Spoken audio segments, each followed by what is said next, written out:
Tribuners, kemacetan parah terjadi di Pasar Mardika saat pembongkaran Pasar Apung. Pembongkaran Pasar Apung Mardika, Kota Ambon menyebabkan kemacetan parah Rabu 29 Mei 2024. Pasalnya, para pedagang yang sebelumnya berjualan di sana menggelar lapak di badan jalan. Akses jalan Pantai Mardika pun lumpuh total. Pantauan tribunambon.com, para pedagang berjualan di badan jalan sehingga tidak ada akses jalan bagi kendaraan. Salah seorang pedagang bernama Umi yang diwawancarai mengatakan dia dan pedagang lainnya terpaksa berjualan di badan jalan.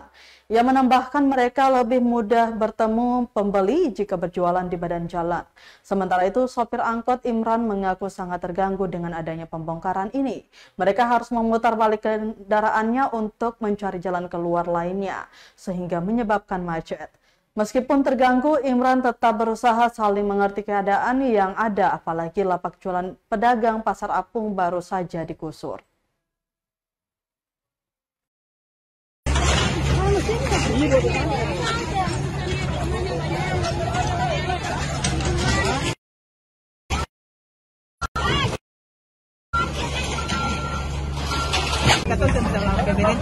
Paksa penjual begini.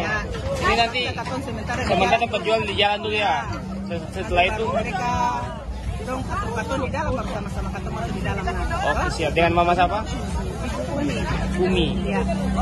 Jadi nanti katon sementara di sini dulu baru dong katon baru katon sama di dalam lah. Oke, siap. Download Tribun X sekarang. Menghadirkan lokal menjadi Indonesia.